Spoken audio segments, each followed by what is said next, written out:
Sejam todos muito bem-vindos.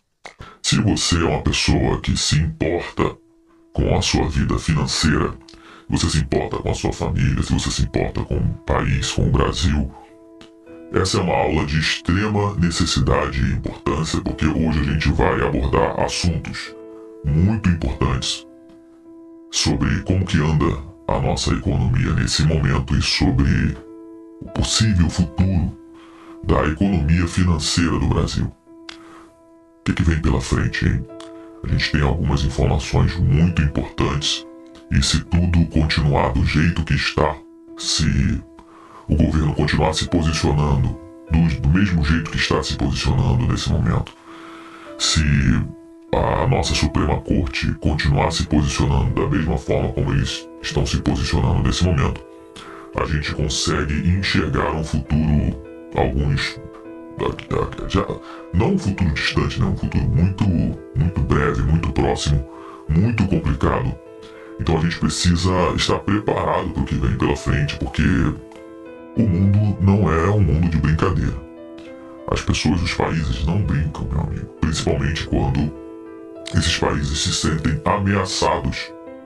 Eles vão utilizar todas as suas armas, tudo que ele tiver de influência e de poder, para tentar atacar o país que está te atacando e dizimar esses países. A gente está falando dos Estados Unidos da América contra o Brasil. O Brasil não tem a menor condição de seguir com o caminho que está seguindo agora. E se tudo continuar do jeito que está, muito provavelmente a gente pode ser uma futura Rússia, uma futura Cuba, uma futura Venezuela.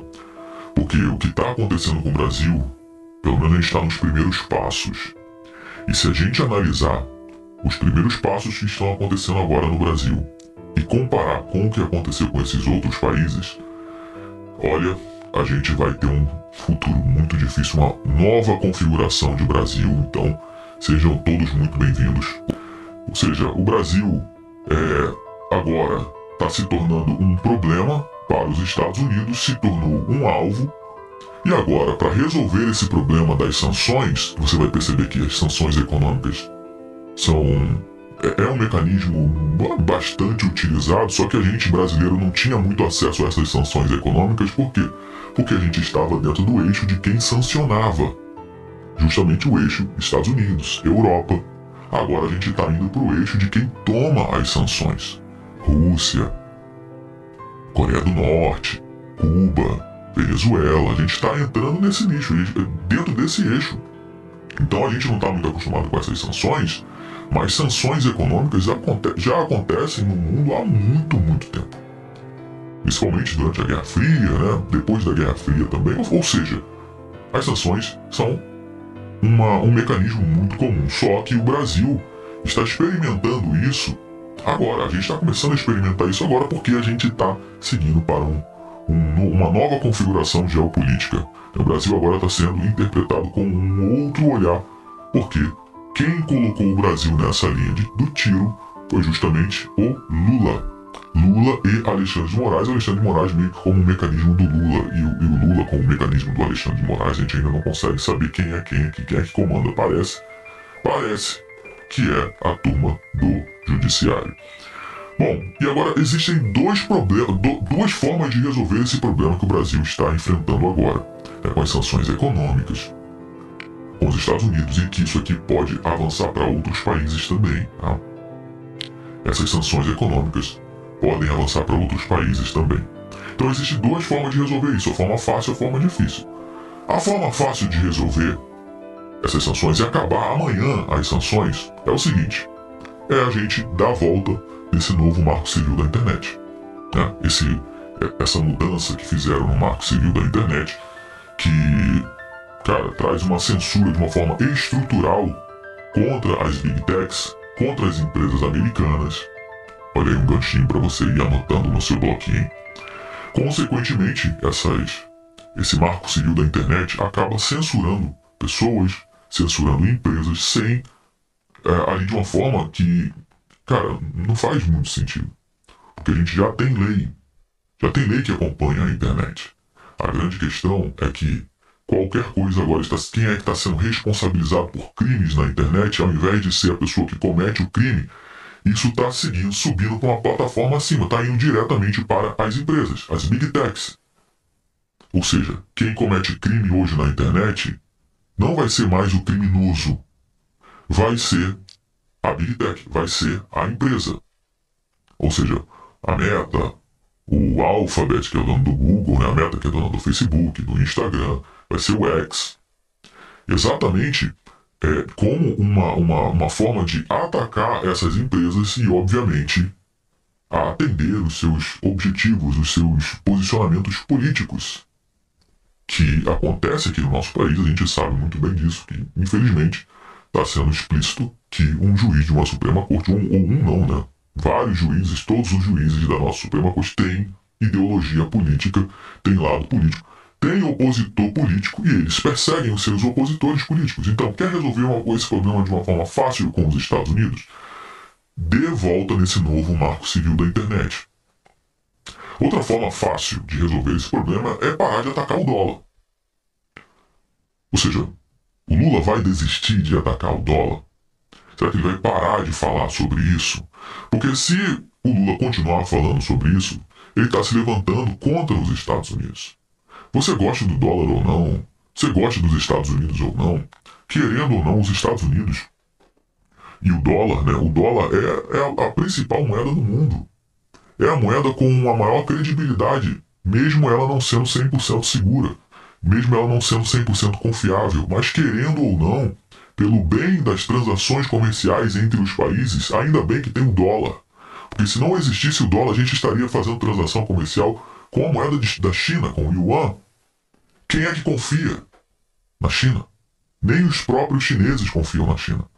Se não tivesse o dólar, a gente estaria fazendo transação comercial com o real. Quem é que confia no real? A moeda lixo que mais desvaloriza no mundo nos últimos tempos. Quem é que confia no rublo, a moeda da Rússia?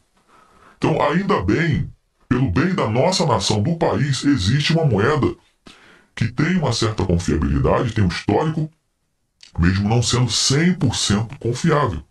Mas é a melhor que a gente tem nesse momento. E aí a gente tem um presidente que se posiciona contra o dólar, que é um mecanismo da economia americana extremamente importante. É a moeda americana, é a base da economia americana. E a gente tem um presidente que se levanta contra o dólar, se levanta para trocar o dólar nas transações comerciais aqui entre os países, entre os BRICS. Tudo bem ter essa discussão, tudo bem a gente desenvolver, né, estratégias para fazer transações comerciais com outros países de uma forma segura, ou até melhor do que o dólar. A gente tem que buscar uma solução melhor do que o dólar, porque se for alguma coisa igual ou pior, é melhor manter do jeito que está. Então que se discuta sobre isso, mas chegar e utilizar esse discurso num momento extremamente delicado como uma forma de atacar os Estados Unidos só por uma questão ideológica, para você passar um recado para a sua turminha, você colocar a sua ideologia acima dos interesses do país, e aí você ataca o dólar e você vai esperar um contra-ataque. Você está preparado para esse contra-ataque? Não estamos preparados. E aí é somente bravata, falar por falar. A gente não tem a menor esperança de resolver esse problema com os Estados Unidos da forma fácil como estou apresentando aqui para você. A forma fácil é parar de falar sobre isso. Eles não vão parar de falar sobre isso. A forma fácil é dar volta no marco civil da internet, parar de censurar as pessoas, parar de censurar as empresas, parar de perseguir os seus opositores políticos. Você acha que eles vão fazer isso? Não. Então, já que não vai ser da forma fácil, está sendo da forma difícil, meus amigos. E isso aqui tem consequências gravíssimas para a nossa economia de uma maneira geral. Essas sanções que a gente já está experimentando, a nossa economia já está experimentando, elas impactam a nossa economia como um todo. Principalmente a questão comercial com os Estados Unidos e pode abrir para os parceiros também dos Estados Unidos, para os aliados dos Estados Unidos, esse problema do Brasil exportar o seu produto.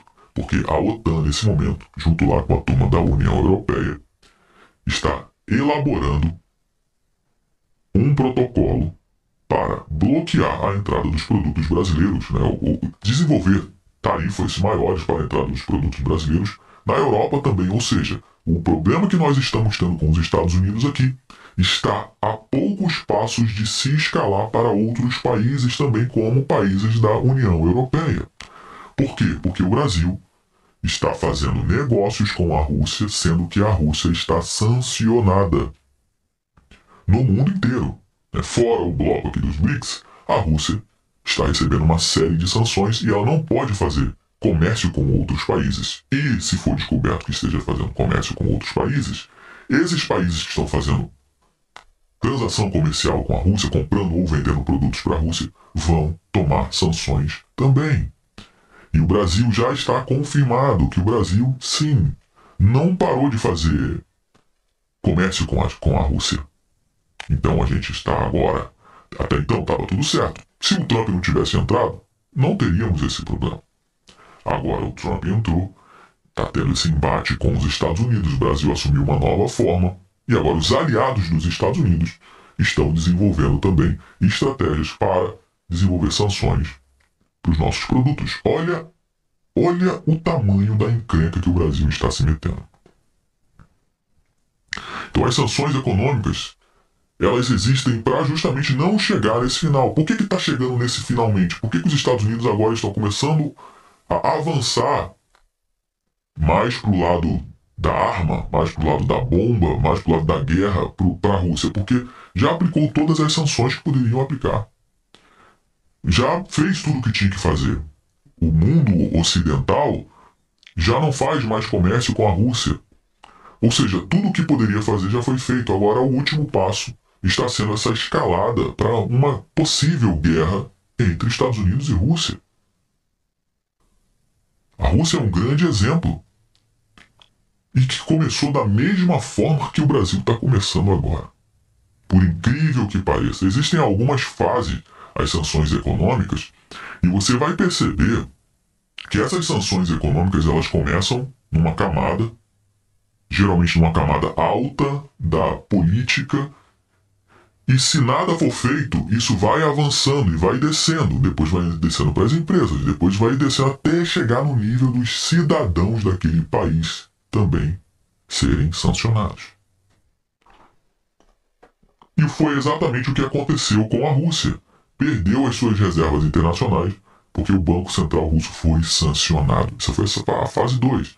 E aí parte para a fase 3. Já que sancionando o Banco Central eles não pararam, sancionando os governadores, ministros, membros do parlamento, as empresas estatais, as instituições financeiras estatais, a transação financeira com empresas estatais, não deu jeito, então vamos para a fase 3. Então a Rússia foi retirada do sistema internacional de pagamentos, dificultando as transações bancárias. Aí eles ainda conseguem, mas tem que ser por debaixo dos panos. E agora o Brasil estava fazendo negócio por debaixo do pano com a Rússia. A turma já sabe que isso está acontecendo, pode tomar sanção por causa disso também. Então na fase 4, as sanções gerais contra todos os cidadãos russos, elas alcançam um nível generalizado, que atinge diretamente toda a população. E aí a população sofre, os cidadãos sofrem, com restrição quase que total de vistos para cidadãos comuns russos entrarem nos Estados Unidos ou na União Europeia. Os russos são desesperados para ter uma cidadania, uma cidadania em um outro país. Cidadãos russos não conseguem facilmente viajar para o Ocidente nem realizar negócio fora da Rússia. Ou seja, a sanção ela entra numa pegada muito pesada. Então, eu trouxe essa parte da sanção aqui para mostrar para você que, sanções acontecem o tempo todo. Há muito tempo no mundo, sanções econômicas aos países. Quem aplica a sanção geralmente é a turma do eixo dos Estados Unidos. São 2 eixos aqui que a gente coloca, né? Antes era Estados Unidos e União Soviética, agora é Estados Unidos e China. Porque a Rússia já está se tornando cada vez mais irrelevante porque ela continua avançando e essas sanções têm minado sim a economia da Rússia. Então agora a gente tem 2 eixos, Estados Unidos e China. E o Brasil, que antes estava acoplado ao eixo dos Estados Unidos, desacoplou, está indo para o eixo da China, e aqui a gente tem um mercado gigantesco que é extremamente importante para os Estados Unidos. Aí a gente começa a avançar para a questão econômica. Nós temos hoje um problema com os Estados Unidos. Eu falei sobre as sanções econômicas, que é um mecanismo que já existe há muito tempo. E agora que vem a grande questão. Aqui que vem o pulo do gato, meus amigos. Presta muita atenção, porque esse daqui é o calcanhar de Aquiles dos Estados Unidos, que não está exposto. Não está exposto. Existe uma cortina de fumaça para não transparecer um problema que os Estados Unidos têm nesse momento, e que o Brasil, que ele está pegando o Brasil estrategicamente por uma questão de custo político, custo de capital político baixo, para pegar o Brasil como um exemplo, para mostrar para a Europa não seguir pelo mesmo caminho. Vamos lá. Primeiramente, vamos por partes. A primeira parte é o seguinte: vamos separar o mundo em economias. Existem vou colocar os dois principais tipos de economia, tá bom? Primeiro, economia real. Então você vai pensar na sua mente aí, num lado, economia real. Do outro lado, economia financeira / digital. Tá bom? Então, economia real, economia financeira / digital. Na economia real, os países que estão dentro da economia real, que têm um modelo de economia real, produzem o quê? Produzem bens físicos e bens essenciais. Como, por exemplo, comida, tá? Grãos, petróleo, sabe?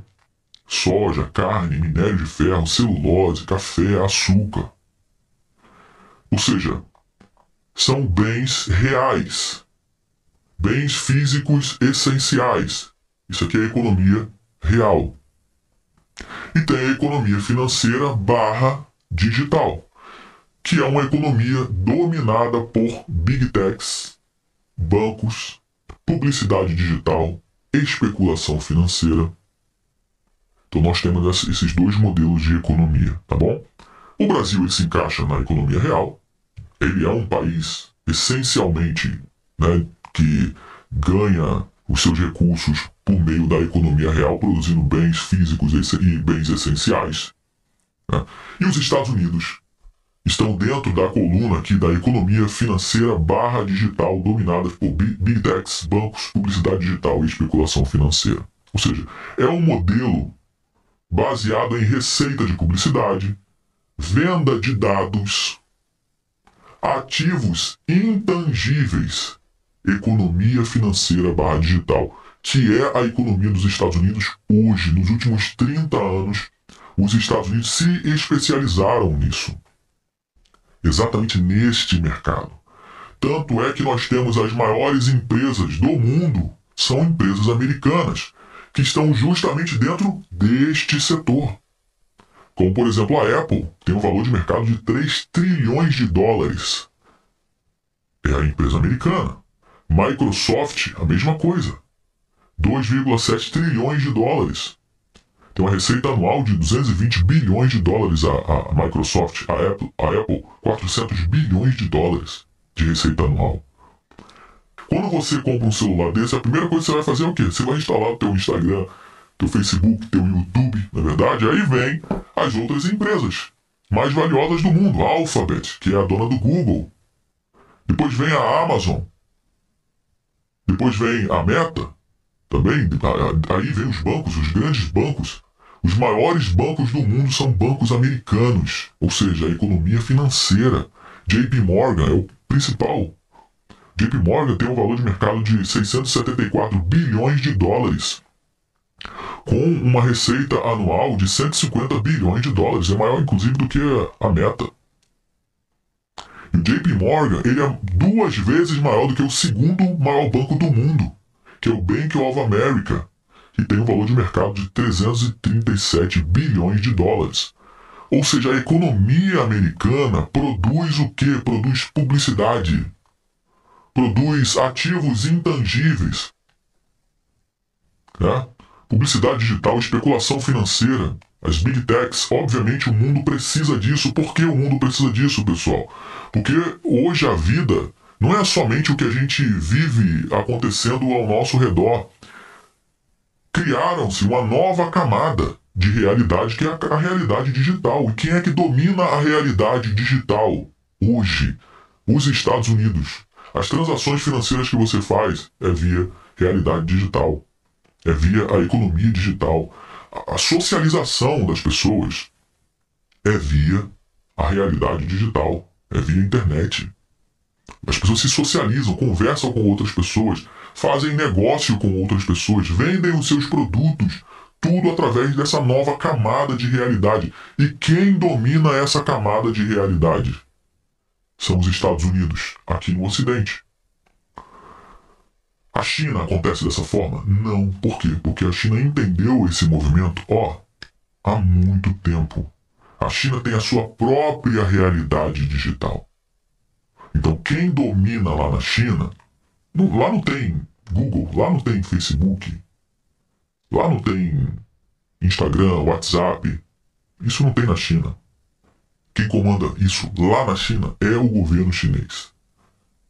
Então, essa realidade, os Estados Unidos não acessam esse mercado. E a forma que os Estados Unidos estão tentando fazer para acessar esse mercado, para abrir o mercado da China, igual o Donald Trump fala, não, essas sanções é para a gente negociar para vocês abrirem o mercado de vocês. Só que a China já faz negócio com os Estados Unidos. Como assim abrir o mercado, se a China já faz negócio? Faz negócio com produtos da economia real dos Estados Unidos. Minério de ferro, materiais, de terras raras. Isso os Estados Unidos já têm aberto com a China há muito tempo. Os produtos da China, dos Estados Unidos, são vendidos na China, sim. Existe sim uma barreira tarifária, a China cria, mas mesmo assim existe já esse mercado acontecendo. Mas o que não acontece na China? É justamente o que é o coração da economia americana. Que é a economia digital. Não entra na China. Então o que o Donald Trump está tentando fazer é abrir mercado. Abrir mercado o quê? Para vender produtos essenciais? Não. Para vender os seus produtos da economia financeira, economia digital. Então esse mercado os Estados Unidos não acessam. Aqui no Brasil, na América Latina, sim, a gente utiliza Google. Funciona. Na Rússia funciona? Não. Coreia do Norte funciona? Não. Cuba funciona? Não. Venezuela pode funcionar, mas por debaixo dos panos. Se os Estados Unidos perdem esse mercado aqui no Brasil, a economia americana pode entrar numa espiral extremamente negativa. Então, o que está acontecendo justamente nesse momento é que os Estados Unidos não querem perder o Brasil como um consumidor do seu principal produto, que é produto da economia digital. Você está conseguindo pegar a linha de raciocínio? Além da arrecadação direta que os Estados Unidos têm, o governo americano, além dessa arrecadação com a venda de publicidade, você pode utilizar aí o WhatsApp, o Facebook, o YouTube, tudo gratuitamente, mas as empresas pagam bilhões e bilhões de dólares todos os anos para essas companhias. O Brasil tem um mercado com mais de 150 milhões de consumidores desses produtos americanos. Você está entendendo? Então, além dessa arrecadação direta que o governo americano tem, ele ainda tem um enorme interesse em proteger essas empresas. Por quê? Porque elas representam a principal força econômica americana em nível global, fortalecendo o dólar, garantindo mais o quê? Influência geopolítica. Por quê? Essas empresas, elas aumentam o poder econômico dos Estados Unidos, como a gente falou, fortalecendo o dólar, mas também as big techs, elas controlam, meus amigos, a infraestrutura digital global, garantindo que os Estados Unidos tenham controle indireto sobre a comunicação, publicidade e fluxos financeiros globais. Isso aqui é a base da economia americana hoje. Nos últimos 30 anos, os Estados Unidos, eles cresceram absurdamente justamente por conta da economia digital e financeira, produzindo essas plataformas onde as pessoas se comunicam. Então ele tem o controle dessa comunicação, ele tem acesso, ele tem dados, ele ganha dinheiro com as publicidades que rodam dentro dessas plataformas. Ele também tem acesso, tem números, tem dados. E ele também tem acesso aos fluxos financeiros globais por meio das plataformas de finanças, né, com os bancos globais. Tem acesso às informações, tem dados, ele ganha dinheiro com isso. O setor financeiro brasileiro também é altamente conectado aos bancos americanos, como por exemplo o JP Morgan, Goldman Sachs, Bank of America. Ou seja, o setor financeiro do Brasil ele é altamente dependente do setor financeiro americano. Uma sanção, como por exemplo a Lei Magnitsky do Alexandre de Moraes, cara, se não for atendida, provavelmente vai ser atendida. Os bancos não tem como, meu amigo, os bancos irem contra essa lei. Por mais que o governo coloque pressão, por mais que o Alexandre de Moraes comece a colocar pressão, esses dois vão, de repente, daqui a pouco tempo, se tornar dois lobos solitários. Porque o próprio STF já está começando a rachar. O governo também. Quem é que vai querer se envolver para ser sancionado pelos Estados Unidos?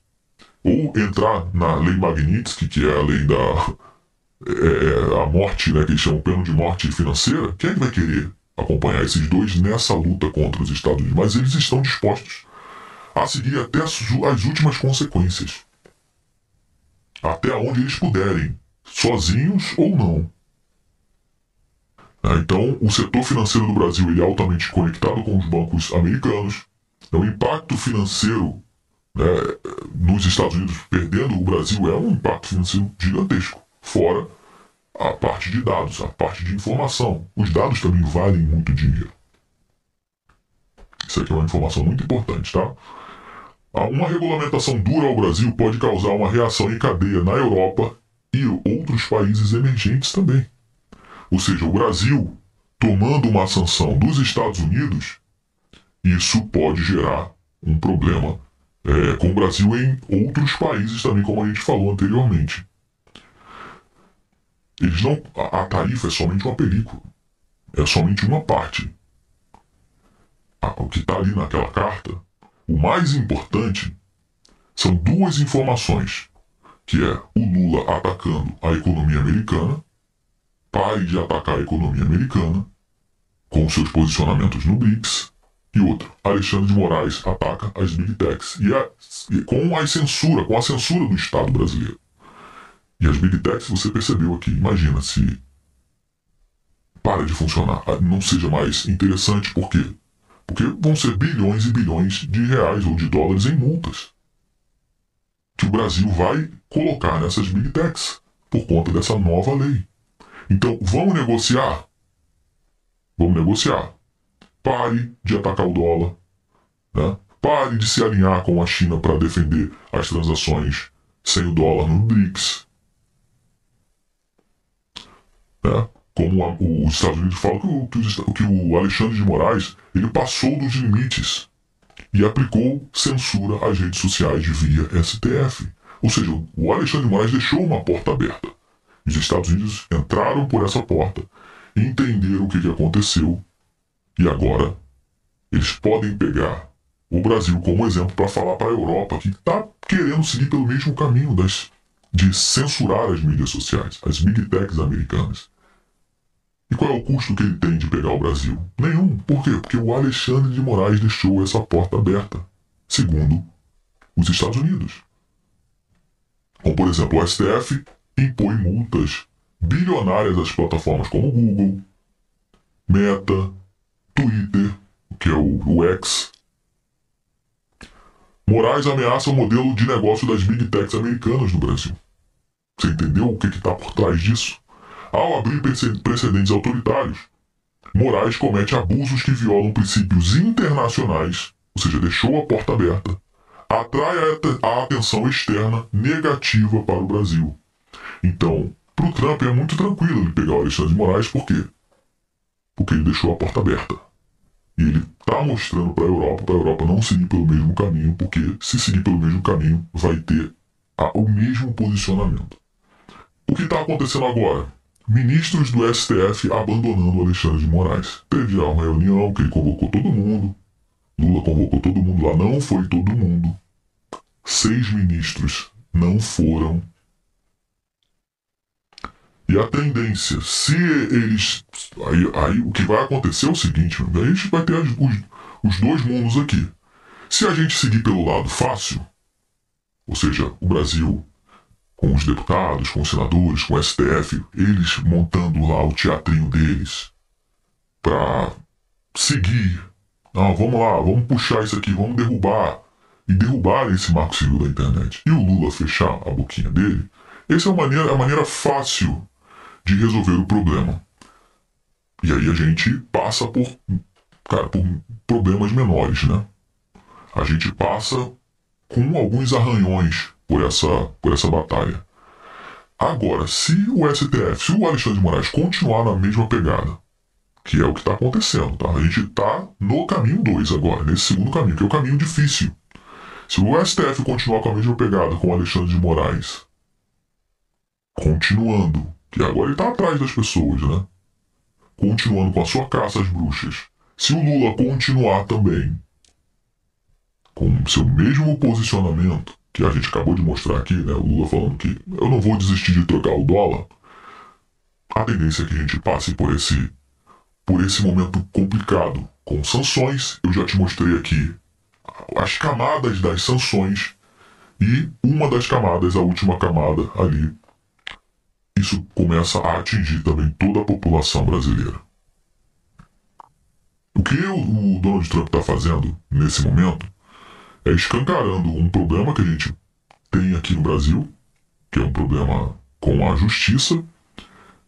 Não, como você viu aqui, não porque ele é altruísta, não porque ele defende somente as liberdades, não porque ele está olhando para o Brasil e está se compadecendo do Brasil.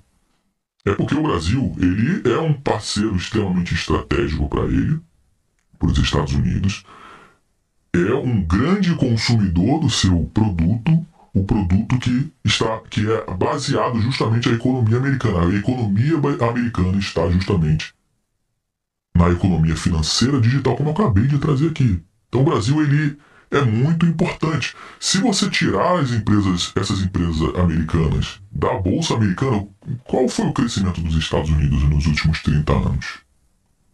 A gente consegue perceber isso quando a gente analisa 2 índices americanos, que é o Dow Jones e a Nasdaq. A Nasdaq é o índice, é a bolsa que estão listadas as empresas de tecnologia americana. Se a gente for comparar o crescimento de uma para outra nos últimos anos, a gente vai ver que o Dow Jones teve um crescimento muito mais baixo do que da Nasdaq. Ou seja, a economia americana hoje depende demais das Big Techs. E o que está acontecendo aqui no Brasil é o seguinte: existe uma ameaça à economia americana com esse posicionamento, como você falou, do ministro tal psicopata, do Alexandre de Moraes, para bloquear as redes sociais, para criar esse marco civil da internet, para aplicar multas multimilionárias nessas plataformas, desincentivando essas plataformas de funcionar aqui no Brasil. Então existe esse problema para os Estados Unidos. Os Estados Unidos vieram para cá, aplicaram sanções, deram pancada, sabe? Aplicaram sanções e agora a gente está pagando o preço disso. Pode ser muito pior. Agora, tem uma forma de resolver isso sem a gente passar pelo caminho difícil, é indo pelo caminho mais fácil.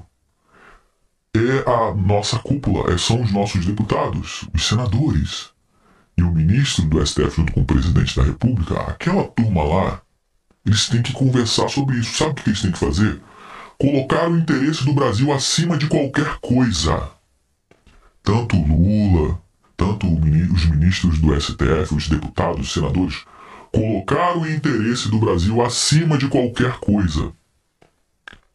Negociar entre eles e pensar, bom, para a gente resolver esse problema com os Estados Unidos, e que pode ser escalado para outros países também, a gente só precisa resolver esse problema aqui. Então vamos dar a volta no marco civil da internet, vamos arrefecer aqui, vamos colocar o rabo entre as pernas, entender a nossa insignificância do nosso país no mercado, na geopolítica global. É preciso você entender o seu tamanho, colocar o rabinho entre as pernas e aceitar, porque se essas sanções continuarem, o Brasil já está correndo um grande risco de se tornar uma Rússia, um país gigante, com milhões de habitantes, quebrado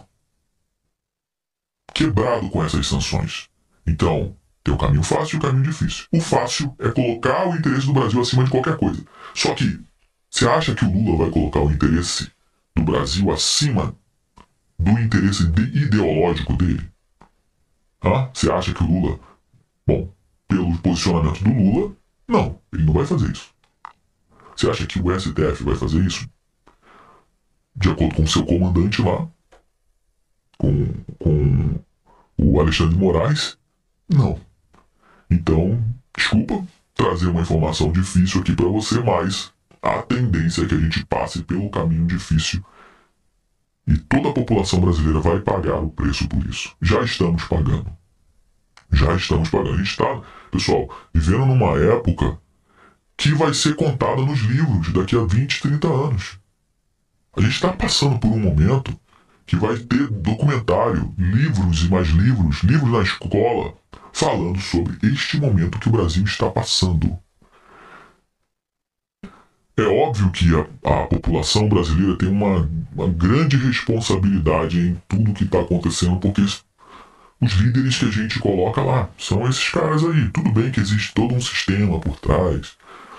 Tudo bem que no final do expediente, lado A e lado B se encontram para tomar uma cerveja juntos no bar da esquina lá em Brasília. Tudo bem que existe todo um sistema, isso aí faz parte, né? É como jogador de futebol, né? Jogador de futebol, vai lá, Vasco e Flamengo. Eles se matam ali no campo, acabou, eles trocam a camisa. No final do dia ali eles estão juntos, né? Ou numa outra semana estão juntos comemorando, um visita a casa de um, outro a casa do outro.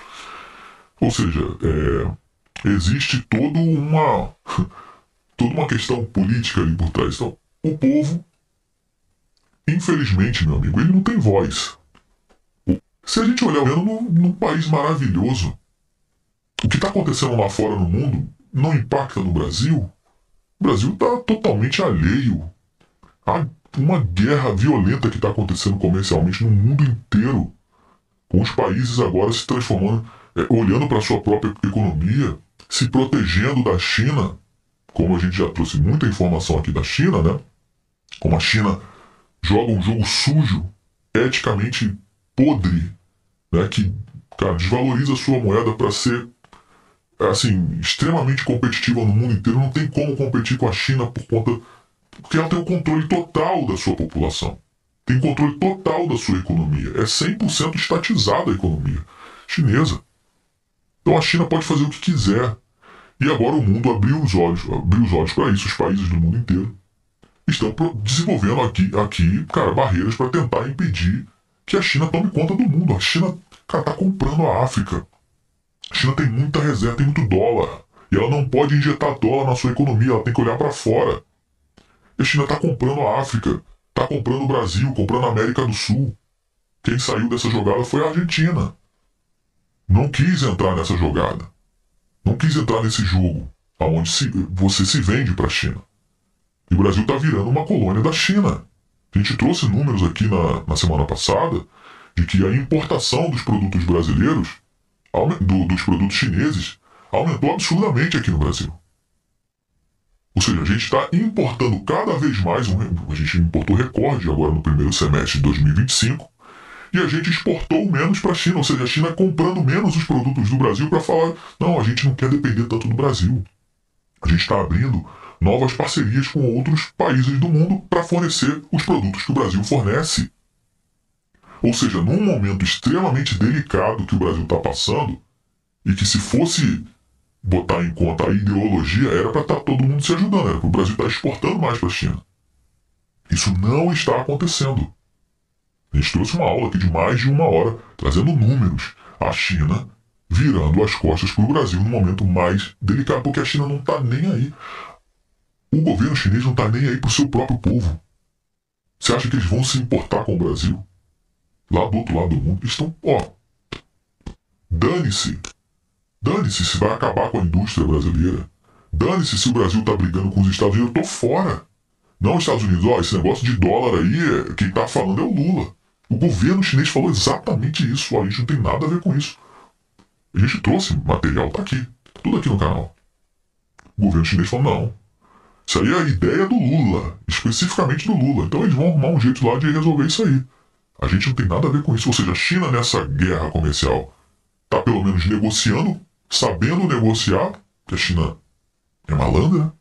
É um país milenar, né? Tem uma cultura milenar.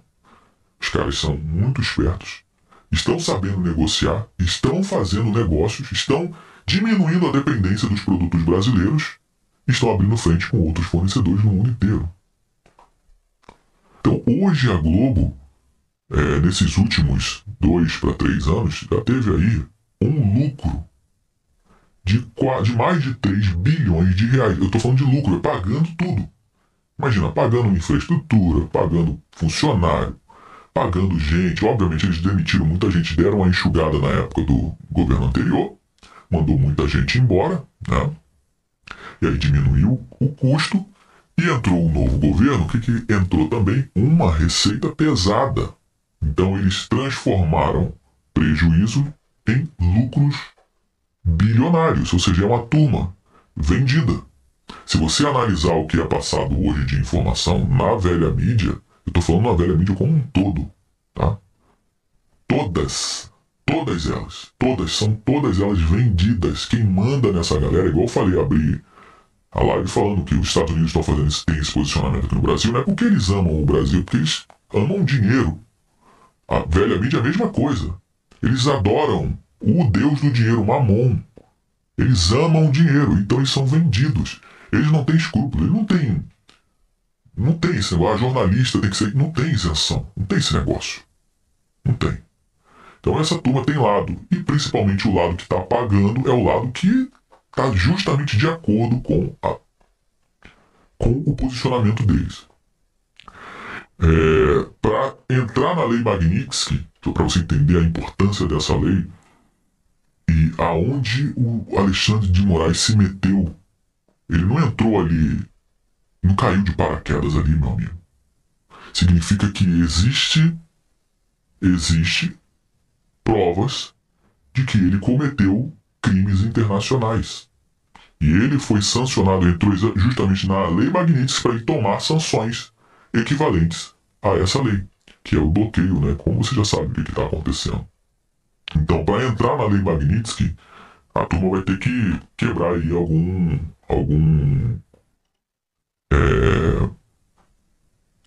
direito internacional, e principalmente tá vinculado a direitos humanos. Tá bom? O cara feriu, segundo os Estados Unidos, um princípio básico do ser humano, que é um princípio universal, é um direito que o ser humano, quando nasce, não precisa ter lei para falar que você é livre, para falar que você tem liberdade de expressão, liberdade de opinião. A pessoa pode não gostar, não interessa. Eu posso estar falando um monte de loucura aqui e tem um monte de gente que não gosta, ou tem gente que gosta. Não importa. Essa pessoa que está falando, ela não pode ser calada.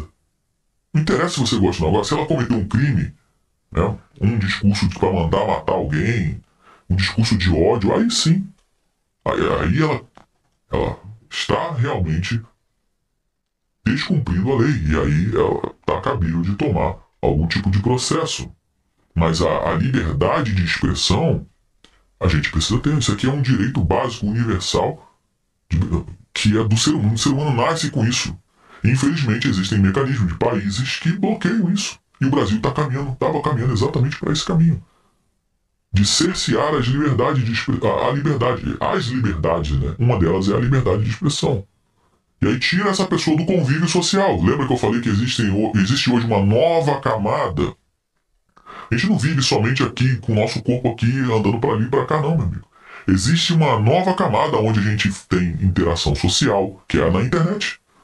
A gente se interage pela internet, a gente faz compras, né, a parte financeira pela internet, tudo pela internet. Existe uma nova camada. E quando você tira essa pessoa dessa camada social, é como se você estivesse botando essa pessoa dentro da prisão. E pela força, sem nenhum tipo de direito. Então, os Estados Unidos têm prova disso, entendeu? Agora, ele tem prova por quê? Porque ele tem acesso às plataformas. Agora, na Rede Globo, será que tem? Na Record, na Band, na velha mídia, será que tem? Aí é um outro passo da investigação. É um outro momento. Então a narrativa é essa. Não, eles estão atacando o Brasil. Eles estão. Não faz sentido as tarifas. Só que você sabe o porquê das tarifas aqui.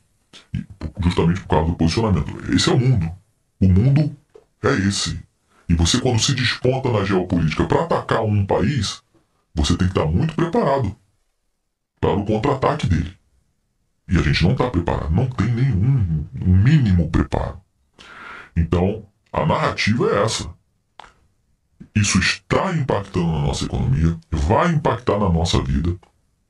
E eles vão colocar essa culpa, essa responsabilidade nesse bode expiatório. Eles vão tirar isso das costas dele. E, infelizmente, uma grande parte da nossa população vai cair nessa conversa fiada.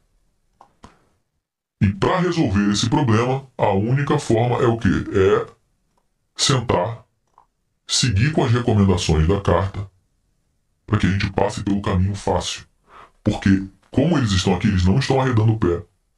A gente pode sim seguir para bater assim num formato bem diferente de país.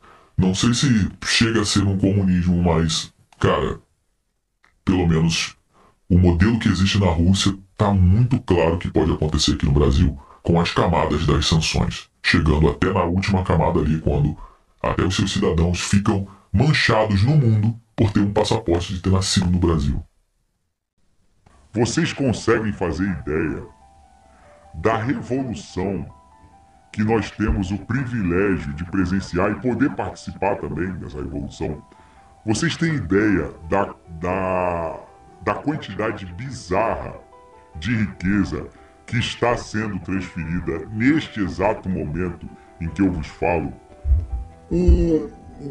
Quando eu digo que essa revolução ela é mais impactante que uma revolução francesa em termos de alteração das bases civilizacionais da nossa sociedade, as pessoas ficam aqui ficam dando risada, alguns colocam kkk e hahaha para isso. Gente, nós estamos experimentando uma alteração sísmica na maneira como a riqueza líquida trafega. Hoje, em 2025, para descer e comprar um pão aqui em Marbella, eu ainda preciso usar as moedinhas ainda da época do Império Romano, lá do denário lá romano, só que a gente está em 2025. Vocês precisam pensar no seguinte: em muito pouco tempo nem vai existir mais dinheiro tangível, esse que a gente pode tocar. Agora então que os Estados Unidos estão escrutinando, né, os meios de pagamento instantâneos brasileiros, o Drex do Brasil vai acabar tendo um lançamento acelerado até, e é dinheiro programável. Se o Drex existisse na época da pandemia, hoje o Drex ele já é um dinheiro programável, ele já seria capaz de obrigar o sujeito, se o Drex existisse na época pandêmica, o sujeito só poderia gastar o próprio dinheiro num raio de 500 metros da própria casa. É dinheiro programável, ou seja, as pessoas só vão poder gastar como, onde e quando o Estado assim permitir. As pessoas estão achando que vão conseguir fazer a lajezinha lá, comprar cimento e vergalhão, sem colocar lá na plataforma do Drex o resto da licença de construção. Gente, Os Estados Unidos da América tokenizando, embrulhando na Web3 7 trilhões de dólares, que é o que está sendo anunciado pelo Scott Bessent, ele vai emprestar liquidez e garantir a hegemonia do dólar norte-americano por mais algumas décadas. Independente da situação fiscal do americano estar se deteriorando, que lá na frente o americano pode dizer, ó, o dólar continua aqui e tal, mas agora a nossa base de reserva não é a verdinha, vai ser o B-cifrão. Lá na frente eles podem fazer isso, porque o americano sempre cai para cima. Agora, de uma coisa vocês podem ter certeza. Com o Drex, o Drex do Brasil é só um exemplo, né? Porque a CBDC do euro digital também está no forno. Isso é um movimento global. Até em algum momento, os Estados Unidos provavelmente serão os últimos, mas em algum momento até uma CBDC norte-americana vai ter que ser criada. Agora, o que eu quero dizer para os senhores é o seguinte, a chegada das CBDCs só vai alimentar ainda mais a capitalização do mundo cripto. 4 trilhões é só o começo. Porque eu pergunto para os senhores, o sujeito que faz coisa errada, lá o sujeito que compra droga ou o político corrupto, ele vai deixar de fazer coisa errada? Não vai. Só que, basicamente, um dos aspectos dessa mega liquidez que vai turbinar a Web3 vai se relacionar com a privacidade. Independente de fazer coisa errada ou coisa certa, as pessoas não vão querer que o Estado escrutine tudo o que elas fazem. Se o sujeito quiser ir no motel lá com a amante, ele vai pagar com o Drex? Não, ele vai querer pagar com stablecoins na Web3, numa rede Avalanche ou numa rede Binance Smart Chain. E outra, as pessoas também vão querer ter as suas reservas não escrutinadas pelos estados soberanos. Então, o Bitcoin e o mundo cripto, ele é muito mais do que uma mera reserva de valor. Gente, a própria ascensão da AI, da maneira como ela está se desdobrando, a arquitetura dessa força computacional centralizada não está dando outra opção a não ser a mega expansão de uma AI advinda a partir de forças computacionais descentralizadas. Porque se toda essa AI que está surgindo estiver nas mãos de 3, 4 famílias, lá da família do Zuckerberg, do Elon Musk e do Jeff Bezos, se só existir a OpenAI, a XAI do Grok e o Copilot da Microsoft e o Gemini da Alphabet Google, com todas as super clouds do Vale do Silício, a verdade será o monopólio de das Big Techs.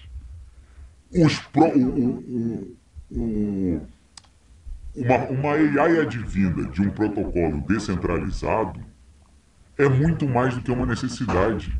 Basicamente, os próprios estados soberanos vão ter que apoiar uma AI advinda de forças computacionais descentralizadas, até para criar um contraponto a essa bizarrice em que está se transformando a AI advinda de forças computacionais centralizadas.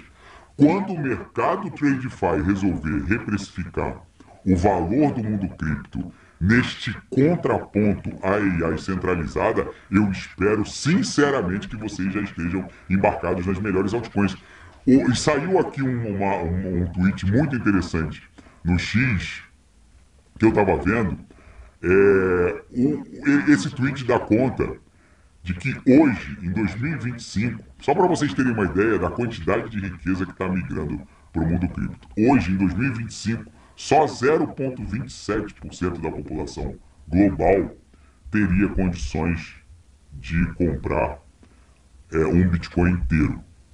Só que em 2035, quando o Bitcoin provavelmente já estará se aproximando de algo já estará entre 30, 40, talvez 50 milhões de dólares e se encaminhando em direção a 100 milhões de dólares, em 2035, menos de 50 mil pessoas serão capazes de comprar um Bitcoin inteiro. Gente, para vocês terem ideia do que eu estou falando, hoje só existem no mundo 3 mil pessoas com mais de US$ 1 bilhão. Só tem 3 mil bilionários. Mas o mundo tem em torno de 50 mil centimilionários, ou seja, pessoas com mais de US$ 100 milhões. Vocês têm ideia da revolução e da mega concentração de riqueza que o mundo está prestes a experimentar e que, se vocês ficarem de fora, basicamente vocês serão escravos de um sistema Fiat soberano completamente falido, onde os estados vão escrutinar tudo o que vocês fazem, vão basicamente se transformar. Os estados serão grandes Big Brothers da circulação de riqueza líquida, se isso se desdobrar através das CBDCs estatais. Então, o mundo cripto, ele é uma reserva de privacidade da população. Vocês não estão entendendo o tamanho e a extensão do que está prestes a acontecer com o mundo. O mundo cripto, ele passa a ser uma reserva de privacidade da população. O Bitcoin, ele está galgando a condição de uma reserva da própria soberania do povo. Porque o Bitcoin não sendo passível de expropriação é como se o povo estivesse impondo um limite à soberania estatal sobre aquela propriedade que não é passível de expropriação. As constituições ocidentais já prevêem reservas de soberania do povo, como é o caso do Tribunal do Júri, que pode julgar tudo, né? Prevaricação, estupro, corrupção, mas crimes dolosos contra a vida. O povo disse, no caso do Brasil, reunido em Assembleia Nacional Constituinte lá em 5 de outubro de 88, aqui, Estado, você não se mete. Eu tenho plena soberania direta sobre os crimes dolosos contra a vida. E posso, inclusive, decidir contrariamente à prova dos autos. E o máximo que o Estado pode fazer é recorrer para a segunda instância, e a segunda instância não pode julgar o crime doloso contra a vida. Tem que devolver para o júri decidir, e ele pode de novo decidir contra a prova nos autos e não tem o que fazer. Ou seja, o nome disso é soberania dos vereditos. Então, se as constituições já prevêem reservas de soberania, como é o caso do júri, o Bitcoin é chegada a hora da Declaração Universal de Direitos Criptográficos do Homem e do Cidadão. Porque o mundo cripto, voltando ao assunto inicial, que é o absoluto escrutínio e controle do Estado sobre a circulação de riqueza líquida e a necessidade de se garantir uma circulação líquida de riqueza fora do escrutínio estatal, essa capitalização de US$ 4 trilhões é só o começo. Porque os estados, eles vão entrar numa fase absolutista completamente bizarra a partir de agora. É só ver isso que está acontecendo no Brasil, nos Estados Unidos, agora na Europa também, é só o começo, gente. A gente está vivendo uma crise de superpoderes estatais. Se alguém dissesse para uma pessoa da Europa, uma pessoa de classe média, da Europa ou dos Estados Unidos, em 1900, um pouco antes da virada do século ali, em 1908, 1909, que em 2025 os estados soberanos teriam todo esse poderio, as pessoas dariam risada. As pessoas dariam risada. Hoje, os estados modernos, ocidentais e orientais, eles têm muito mais poder que o Estado absolutista mais draconiano que já existiu. Hoje, se você se separa da sua esposa, o Estado diz a hora e o dia que você vai poder ver teu filho. Hoje, o Estado se mete em tudo, mas não é exclusividade do Brasil. Essa crise de superpoderes estatais está varrendo o mundo todo. Por isso que eu volto a insistir com os senhores. O mundo cripto está se transformando numa espécie de tambor de salvação da privacidade e do patrimônio. Você ter um patrimônio não passível de expropriação passa a ser uma boia de salvação. As pessoas não estão conseguindo compreender isso. E em tempos em que a própria opinião também é passível de censura por estados, você poder se valer de redes sociais rodando em plataformas da Web3 descentralizadas, com redundâncias em cada validador, em cada node de validação, passa a ser também uma boia, não uma boia de salvação, um tambor onde ecoa o eco dos desesperados, porque em muito pouco tempo as pessoas não vão poder falar muito mais coisa do que já falam. Agora, vocês precisam entender que essa crise de superpoderes dos estados não é exclusividade de Estados Unidos, Brasil, isso está varrendo o mundo todo. E a força computacional descentralizada, ou seja, aquela que não tem um comando central, vai cada vez mais ganhar musculatura nesse cenário. 4 trilhões é só o começo. 4 trilhões, isso aqui é uma pechincha diante de onde nós vamos acabar parando. Precisa entender o seguinte: aportar no Bitcoin em 2025 é como entrar na internet em 1999. A internet, meu pai colocou a internet lá em casa em 1997. A Amazon já existia em 99. Só que o melhor ainda estava por vir. Um Facebook só iria surgir em 2004. Agora que os institucionais estão entrando no mundo cripto. A Amazon já existia em 99. Achar que entrar no Bitcoin em 2025 seria uma entrada atrasada é uma visão linear muito superficial e cega.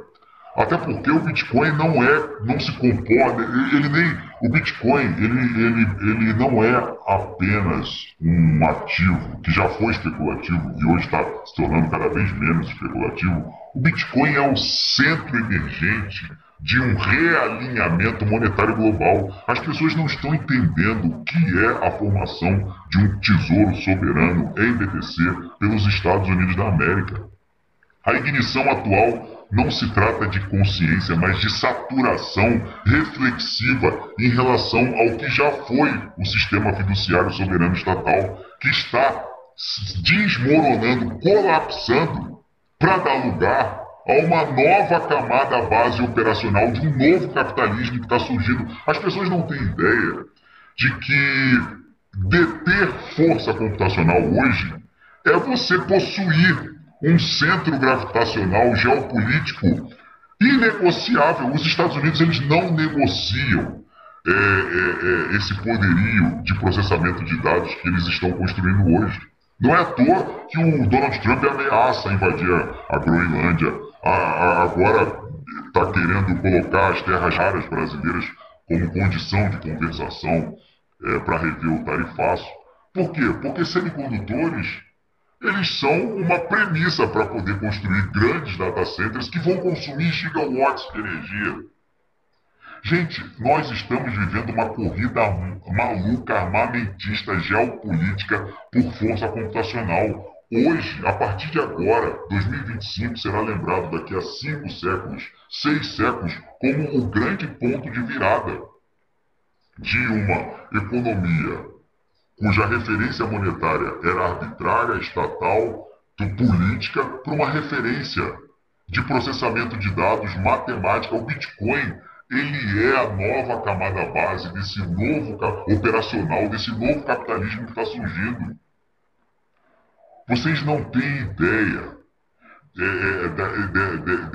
da disrupção que está acontecendo. Não é à toa que donos de Big Techs agora vão para as posses presidenciais nos Estados Unidos e discursam.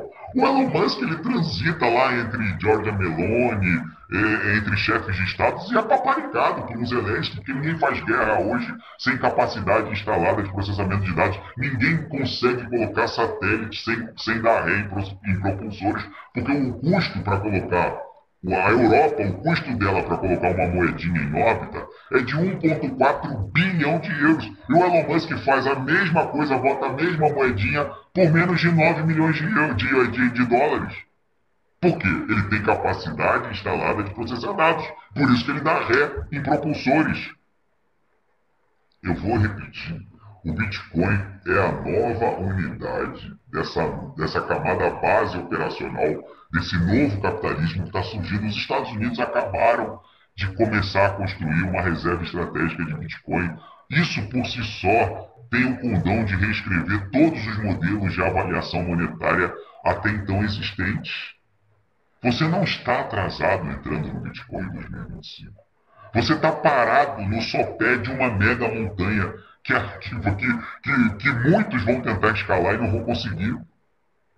A primeira fase foi a fase da conscientização. Agora é a fase da integração com os institucionais, com os estados soberanos. A próxima fase é a fase da inevitabilidade. Você quer aportar na fase em que todos inevitavelmente terão que comprar BTC, até para ter acesso a frações de força computacional que aí as pessoas não entendem que a força computacional descentralizada ela é um contraponto a toda essa bizarrice em que está se transformando a força computacional centralizada. Vocês acham que daqui a 5 anos a logística do Brasil vai renderizar, hospedar toda a sua força computacional numa AI centralizada lá do Vale do Silício, onde um Donald Trump liga e manda o Jeff Bezos apertar um botão e desligar a AI do Brasil?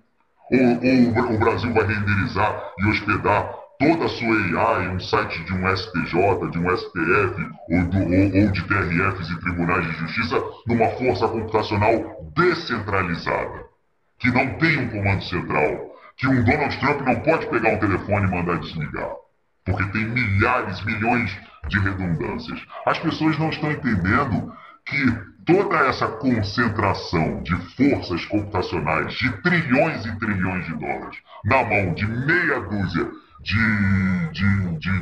Big Techs do Vale do Silício vai criar um contraponto na força computacional descentralizada que vai alcançar esse mesmo market cap. As pessoas que acham que a força computacional descentralizada não vai levar ao market cap das altcoins para o mesmo patamar do market cap das Big Techs, ou ele é cego ou ele é mal intencionado. Às vezes é as duas coisas, porque tem cego que é mal intencionado também. O sujeito está vendo que os Estados Unidos da América vão tokenizar 7 trilhões de dólares para ganhar hegemonia na circulação de riqueza líquida na Web3, e o sujeito está vendo que o market cap das altcoins, vamos lá para o total 2, que o market cap das altcoins vai explodir. Vou botar no total, só para vocês, que é a totalidade do market cap da criptografia. O sujeito está vendo que o market cap do mundo cripto invariavelmente vai estressar a upper dessa canaleta virtual de alta, que vai levar para cima de 20 tri, pode até bater 26 tri, até o final desse ciclo, só em stablecoins, que são dólares embrulhados na Web3, o Scott Bessent já anunciou 7 trilhões. Imaginem o que isso vai fazer com o gás das L1s.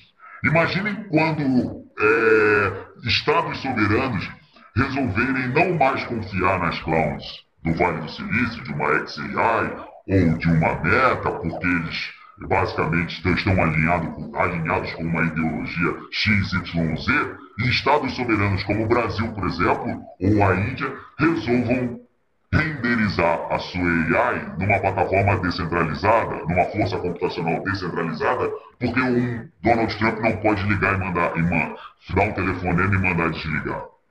Para onde vocês acham que vai o market cap das forças computacionais descentralizadas? Elas não vão se igualar com o market cap das Big Techs, que hoje somadas fazem 26, 27, 30 tri. É para onde a gente vai até o final desse ciclo. Eu sei que vem o pessoal do KKK e do hahaha. Eles podem vir, porque quando eles chegarem na fase da inevitabilidade, eu vou estar pulando fora. Eu tenho coragem de vender um Bitcoin abaixo de 200 mil. Eu simplesmente não tenho coragem.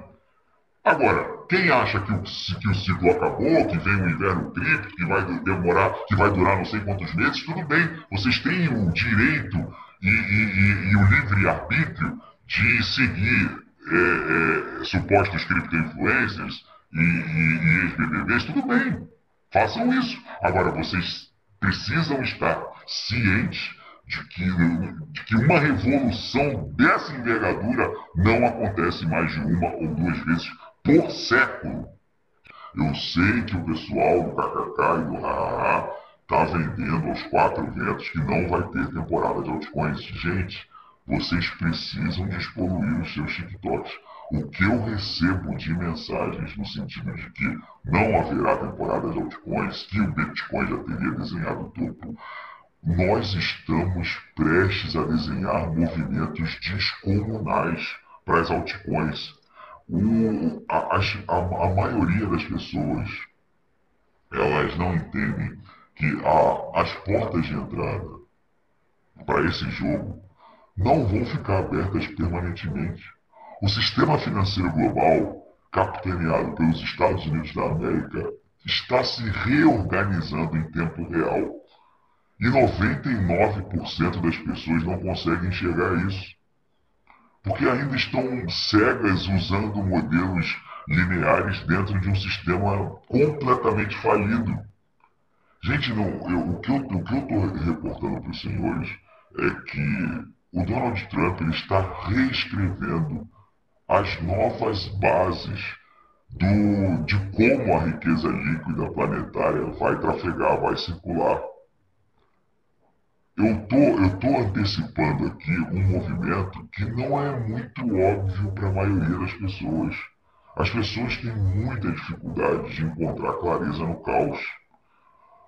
A parte mais doida de tudo isso é que é tanta gente esperando a confirmação da confirmação da confirmação da confirmação, porque como a maioria das pessoas é condicionada à descrença e a promover uma ação tardia em relação a algo revolucionário como é isso que está acontecendo, só o fato do Scott Bessent estar, nesse momento em que eu vos falo, regulamentando o embrulho de 7 trilhões de dólares junto ao Web3, que vai ser ultimado por grandes instituições financeiras, que serão grandes emissoras de stablecoins. Nesse momento em que eu vos falo, Apple, Uber, Meta, estão se debruçando e decidindo a melhor maneira de lançar uma stablecoin própria, se vão lançar através de uma L1 já existente, se vão criar uma L1 num ecossistema Atom Cosmos, ou numa Polkadot Kusama. Estruturalmente, a maioria das pessoas é condicionada à descrença e a promover uma ação tardia. A maioria das pessoas precisam que o sistema confirme algo para que elas possam acreditar em alguma coisa. Só que a confirmação da confirmação da confirmação é o cemitério da vantagem. Enquanto a maioria das pessoas ficam esperando por manchetes no Jornal Nacional validando o Bitcoin, porque agora, no dia que o Jornal Nacional disser que o Banco Central do Brasil estará comprando Bitcoin, vocês estarão pagando $1 milhão por um Bitcoin. Vocês vão estar pagando provavelmente 3, 4 mil dólares por uma Solana, ou 15 mil dólares por uma ETH. Eu vou repetir. Quando o Jornal Nacional disser que o Banco Central do Brasil começou a comprar BTC, para ter acesso à unidade básica desse novo capitalismo que está surgindo, vocês pagarão 15 mil dólares numa ETH, 3, 4 mil dólares numa Solana. E a janela da vantagem se fechou permanentemente. Quem estiver esperando a confirmação das confirmações vai estar visitando o cemitério da vantagem. Não vai ter mais vantagem. Gente, despoluam os seus TikToks. Pasmem os senhores. A palavra criptografia ainda é radioativa no sistema bancário norte-americano. Se ainda é no sistema bancário europeu, imagina no norte-americano. O Donald Trump está liderando uma cruzada para legitimar os criptoativos. Isso não tem precedente, gente. nem nos meus sonhos de verão mais férteis eu poderia imaginar que o presidente dos Estados Unidos da América, o homem mais poderoso do mundo, estaria pessoalmente e com a sua própria família exposto a bilhões de dólares em criptoativos e liderando uma cruzada para sedimentar as pontes entre o sistema Fiat tradicional, soberano, e o mundo cripto, que o mundo cripto no futuro muito próximo vai engolir o sistema Fiat soberano e vai tudo rodar na Web3. Exatamente como aconteceu com a internet. Eu lembro que assim que meu pai colocou a internet lá em casa, na Barra da Tijuca, em 1996, 97, eu entrei numa página do AOL, do American Online, e a página demorou, sei lá, uns 5 minutos para carregar uma fotografia, que era internet de escada, cheia de encrenca. Eu lembro que a minha mãe olhou para aquilo e falou: quem vai deixar de ler um jornal para ficar esperando 5, 6 minutos para uma fotografia carregar nisso daí? Só que era a internet daquela época, unilateral, em que os usuários não eram os protagonistas. Depois viria a internet bilateral, onde os usuários passaram a ser os protagonistas verdadeiros da Web 2, que a gente conhece hoje. Que aí surgiu Facebook em 2004, YouTube e tudo que transformou a Web 2 tal qual nós conhecemos hoje. E o que aconteceu com o sistema analógico daquela época? Com os jornais, com bancos, eles foram se integrando, até que em um determinado momento a internet engoliu tudo. E hoje, basicamente, se alguma corporação está fora da Web 2, ela está fora do mundo. Eu tive que vir para Madrid e cheguei na estação de trem de Málaga, a Maria Zambrano. Simplesmente não é possível mais comprar tickets de trem, porque foi uma coisa de última hora.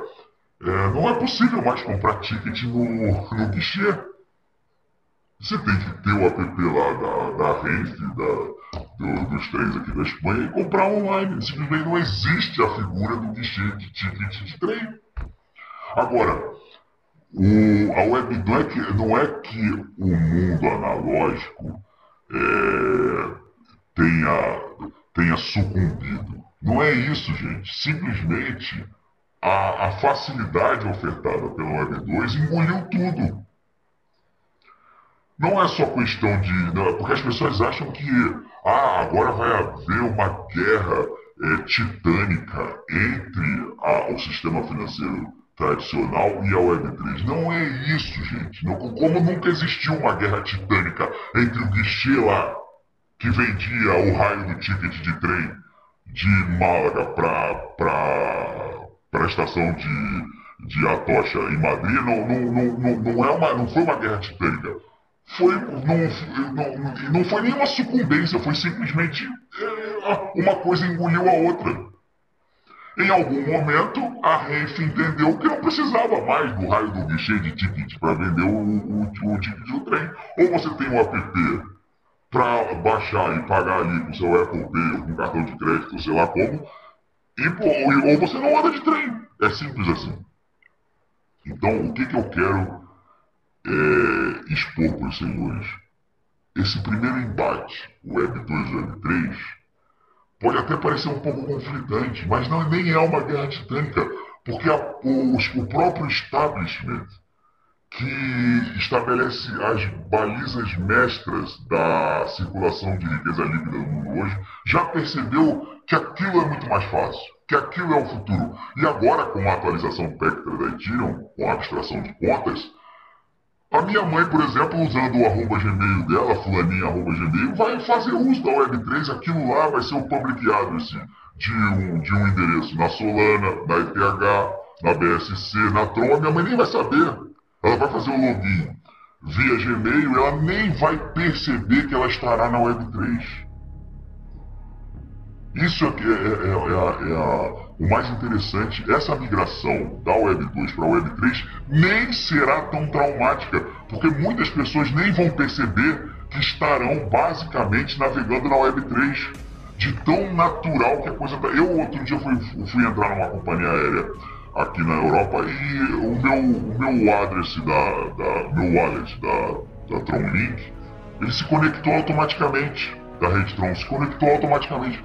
Eu estava ali vendo o preço das passagens e pediu para conectar. Como não era exatamente uma assinatura, era só uma conexão de carteira, eu coloquei Connect e pronto, eu tinha a opção de pagar em USDT pela rede Tron como token TRC20. Olha que loucura!